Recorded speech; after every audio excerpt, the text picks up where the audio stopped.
ಈ ಸಂಗತಿ ಯಾವಾಗ ಗೊತ್ತಾಯ್ತು ಸಾನು ನಿಮಗೆ? ಹೀಗೆ ಹೇಳಿದ್ದಿಲ್ಲ. ಆ, ಜಗಳ ಮಾಡ್ಕೊಂಡಾನೆ ಅಂತ ನನಗೆ ಸುಳ್ಳು ಹೇಳೇ ಹೇಳಿದ್ದು. ಪ್ರೆಗ್ನೆಂಟ್ ಇದ್ನಲ್ಲ, ಹೇಳಿದ್ದಿಲ್ಲ. ಪಾಪ. ಏನೋ ಜಗಳ ಮಾಡ್ಕೊಂಡಾರೆ, ಬೆಂಗಳೂರಾಗಿದ್ದಾರೆ, ಏನೋ ಡ್ಯೂಟಿ ಸಲುವಂದನೇ ಜಗಳ ಆಗಿದೆ ಅಂತಾನೆ ಸುಳ್ಳು ಹೇಳೇ ಹೋದ್ರು. ತಿಳಿಸಿದ್ದಿಲ್ಲ. ಆಮೇಲೆ ಬೆಳಿಗ್ಗೆ ಹೊತ್ತು ಗೊತ್ತಾಗ್ತು. ಬೆಳಿಗ್ಗೆ ಗೊತ್ತಾಯ್ತು ನಿಮಗೆ? Okay okay okay. ಎಷ್ಟು ಗಂಟೆಗಳ ನಂತರ ಗೊತ್ತಾಗಿತ್ತು? ನಮ್ಮ ಸರ್ ಅವಳಿಗೆ ಇವ್ರ ತಂದೆ ತಾಯಿ ಫೋನ್ ಮಾಡಿಬಿಟ್ಟು ಟಿ ವಿ ಆನ್ ಮಾಡು, ನಿಮ್ಮ ಮನೆಯವ್ರದ್ದು ಹೋಗಿದೆ ಹಿಂಗೆ ಅಂತ ಹೇಳಿದಾಗ ಅವಳಿಗೆ ಶಾಕ್ ಆಗಿದೆ. ಮನೇಲಿ ಇಬ್ಬರನ್ನೇ ಬಿಟ್ಟು ಹೋಗಿದ್ವಿ ನಾವು, ಮಗಳು ಇವಳು ಇಬ್ಬರೇ ಇದ್ರು. ಆಮೇಲೆ ಎಲ್ಲರಿಗೂ ಗೊತ್ತಾಗಿ ಇವರೆಲ್ಲ ಹೇಳಿದ ತಕ್ಷಣ ಎಲ್ಲ ಒಬ್ಬೊಬ್ಬರೇ ಬರ್ಲಿಕ್ಕೆ ಶುರು ಮಾಡಿದ್ದಾರೆ. ನಮ್ಮ ಅಳಿಯ, ನಮ್ಮ ಅಣ್ಣ ಅವರೆಲ್ಲ ಬರ್ತಾಯಿದ್ದಾರೆ. ಅವಾಗ ಇವಳಿಗೆ ಟಿ ವಿ ಹಾಕಕ್ಕೆ ಬಿಟ್ಟಿಲ್ಲ ಯಾರು, ಇದು ನೋಡಿಬಿಟ್ರೆ ಮತ್ತೆ ಇದಾಗ್ತಾಳೆ ಅಂತ ಹೇಳಿ. ಆಮೇಲೆ ನನಗೆ ಫೋನ್ ಮಾಡಿದ್ಲು, ಅತ್ತೆ ಎಲ್ಲಿದ್ದೀರಾ, ಹೆಂಗಾರು ಮಾಡಿ ಕರ್ಕೊಂಬರ್ರಿ, ಬದುಕ್ಸ್ರಿ ಅವ್ರನ್ನ, ಡಾಕ್ಟ್ರಿಗೆ ಹೇಳ್ರಿ, 4 ದಿವಸ ಆಯ್ತಮ್ಮ, ಹೆಂಗೆ ಬದುಕ್ತಾನ ಅವನು, ಕೈ ಕಾಲು ಹೋಗಿದ್ರು ಚಿಂತಿಲ್ಲ, ನಾನು ಆರೈಕೆ ಮಾಡ್ತೀನಿ, ಕರ್ಕೊಂಬರ್ರಿ ಅವ್ರನ್ನ. ಸುಳ್ಳು ಹೇಳ್ಬೇಡ ಅತ್ತೆ, ಅವ್ರಿಗೇನೂ ಆಗಿಲ್ಲ, ಕರ್ಕೊಂಬರ್ರಿ ಅಂತ ತುಂಬ ರಿಕ್ವೆಸ್ಟ್ ಮಾಡಿಕೊಂಡ್ಳು. ಇಲ್ಲಾಂದ್ರೆ ನಾನೇನಾದ್ರು ಮಾಡ್ಕೊತೀನಿ. ಇಲ್ಲಮ್ಮ, 4 ದಿವಸ ಆಗಿದೆ, ಅವನು ಬರೋ ಪೊಸಿಷನಲ್ಲಿ ಇಲ್ಲ, ಡಾಕ್ಟ್ರಿಗೆ ಹೇಳ್ರಿ ಅತ್ತೆ, ಹಿಂಗಾರು ಉಳಿಸೋಕ್ಕೆ. ಯಾವ ಥರ ಉಳಿಸ್ಬೇಕು ಸರ್?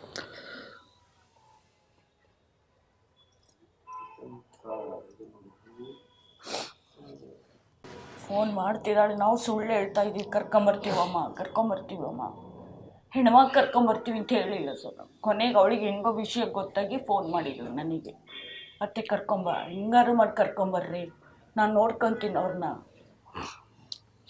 4 ದಿವಸ ಆಯ್ತಮ್ಮ, ಅವ್ನು ಹೆಂಗೆ ಬರ್ತಾನೆ, ಡಾಕ್ಟ್ರಿಗೆ ಹೇಳ್ರಿ, ಉಳ್ಸೋಕ್ಕೆ ಹೇಳ್ರಿ, ಒಂಚೂರು ಜೀವ ಇದ್ದು ಸಾಕು ನನಗೆ. ಆ ಟೈಮಲ್ಲಿ ಹೇಳಂಗಿಲ್ಲ, ಶಾಕ್ ಆಗ್ತಾಳೆ. ಎಂಥ ಸ್ಥಿತಿ ಅಮ್ಮ ಇದು. ನೀವು ನೋಡಿದ್ರೆ ಅಲ್ಲಿದ್ದೀರಿ, ಹೇಳಂಗಿಲ್ಲ, ಬಿಡಂಗಿಲ್ಲ.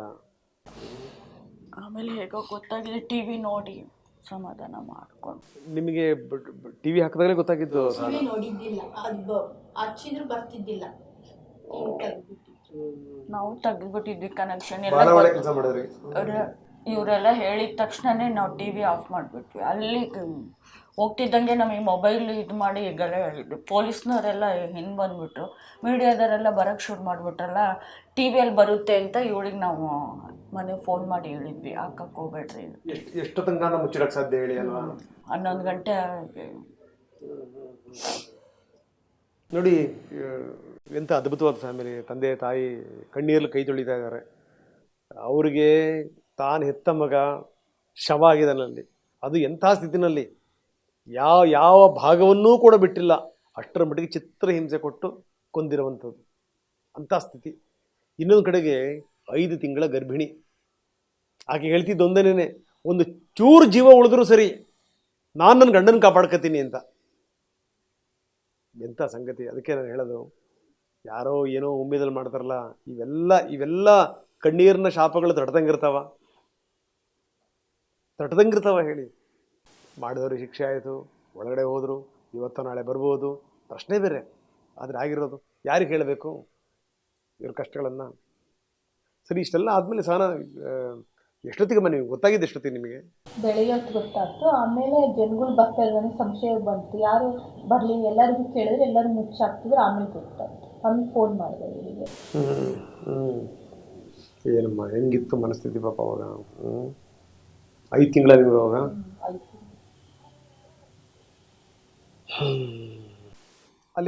ಅಲ್ಲಿ ಹೋದಾಗ ಯಜಮಾನ್ರೆ ಕೇಳಿದ್ರ ಸಂಬಂಧಪಟ್ಟಂಥವ್ರನ್ನ? ಇಲ್ಲ, ನಾವು ಕಾರ್ನಾಗ ಹೋಗಿದ್ವಿ ಸರ್.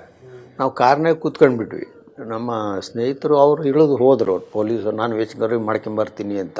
ಆದರೆ ನಮ್ಮ ಅಣ್ಣನ ಮಗ ಅವರು ಅಲ್ಲೇ ಇದ್ದಾರೆ.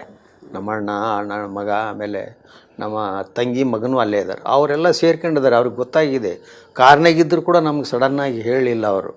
ಆಮೇಲೆ ನನ್ನ ಮಗ ಬಂದು, ನಮ್ಮ ಅಣ್ಣನ ಮಗ ಬಂದು, ಇಲ್ಲ ಚಿಕ್ಕಪ್ಪ ಹಿಂಗಾಗೈತೆ ಅಂತಂದು ಸುಮಾರು 11 ಹೋದ ಒಂದು ತಾಸಿನ ಮೇಲೆ ನಮಗೆ ವಿಚಾರ ಗೊತ್ತಾಗಿದ್ದು, ಮರ್ಡರ್ ಆಗಿದೆ. ಯಾಕೆ ಏನು ಏನಂತನೂ ಗೊತ್ತಿಲ್ಲ, ಮರ್ಡರ್ ಆಗಿದೆ ಅಂತ ಅಷ್ಟೇ ಅಂದರು. ಬಾಡಿ ಅಲ್ಲಿ ಹಾಸ್ಪಿಟ್ಲಾಗಿದೆ, ಅಲ್ಲಿ ಇನ್ನೂ ಪೋಸ್ಟ್ ಮಾರ್ಟಮ್ ಅದೆಲ್ಲ ಆಗೋಕ್ಕಂತ. ಆಮೇಲೆ ನಾವು ಪೊಲೀಸ್ ಸ್ಟೇಷನ್ ಒಳಗೆ ಹೋದ್ವಿ. ಪೊಲೀಸ್ ಸ್ಟೇಷನ್ ಹೋಗಿ ಕುಂಡ್ರಿಸಿದ್ರು ಕೂಡ ಒಂದು ತಾಸಾದರೂ ಕೂಡ ಅವರು ಏನು ವಿಚಾರ ಹೇಳೋಂಗಿಲ್ಲ. ತಳಗ ಮೇಲೆ ಹೋಗ್ತಾರೆ, ತಳಗ ಮೇಲೆ ಬರ್ತಾರೆ. ನಮಗೆ ಅದೇನೇನೋ ಹೇಳ್ತಿದ್ರು. ನಾನು ಪೊಲೀಸ್ ಮೇಲೆ ಸಿಟ್ಟಾಗ್ಬಿಟ್ಟೆ.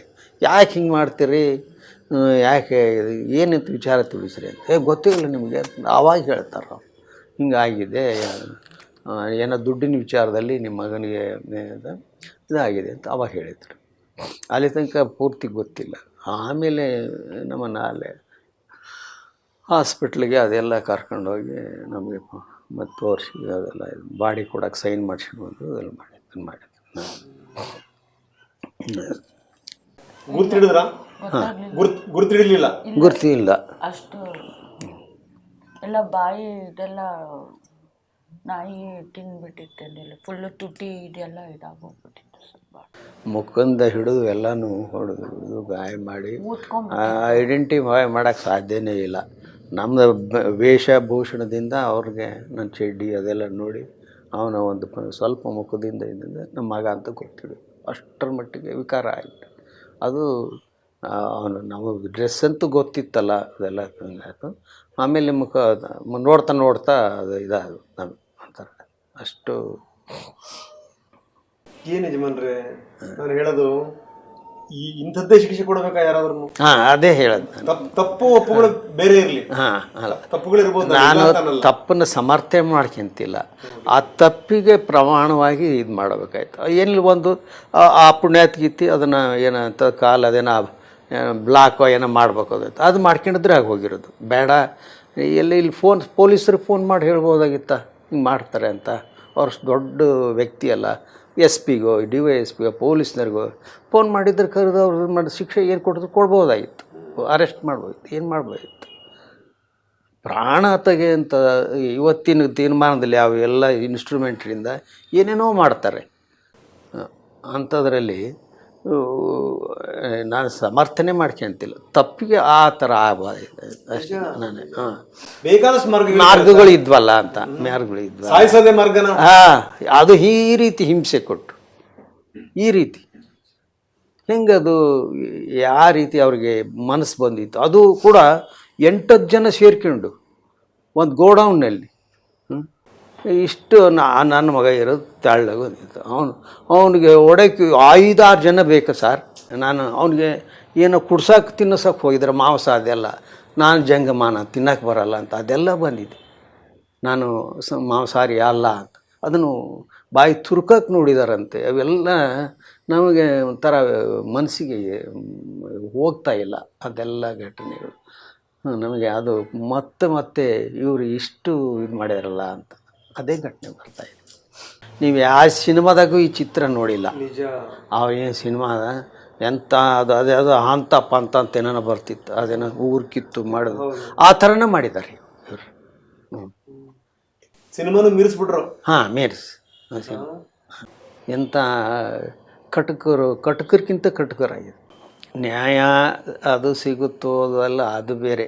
ಅದು ಕಾನೂನು ದೃಷ್ಟಿಯಿಂದ ಅದೇನಾಗುತ್ತೋ ಅದಾಗುತ್ತೆ. ನಮಗೆ ನ್ಯಾಯ ಸಿಗುತ್ತೆ ಅಂತ ನಮ್ಗೆ ಭರವಸೆ ಇದೆ. ದೇಶದ ಕಾನೂನು ಬಗ್ಗೆ ನಂಬಿಕೆ ಇದೆ. ನಾನು ಸ್ವಲ್ಪ ಓದಿ ತಿಳ್ಕೊಂಡನು. ನಾನು ಕಾನೂನು ಬಗ್ಗೆ ಪ್ರಶ್ನೆ ಮಾಡಲ್ಲ. ಆದರೆ ಕೆಲವು ಮಧ್ಯವರ್ತಿಗಳಲ್ಲಿ ಇವೆಲ್ಲ ನಡೀತಾವಲ್ಲ, ಯಾವ್ರಿಗೆ ಹೆಂಗೆ ಬೇಲ್ ಸಿಗ್ತೈತಿ, ಏನು ಆಕೈತಿ, ಇವೆಲ್ಲ ಸ್ವಲ್ಪ ಪ್ರಶ್ನೆ ಮಾಡಬೇಕಾದ್ದು ನಮಗೆ ಒಂಥರ ಆತಂಕ ಆಕತ್ತೆ.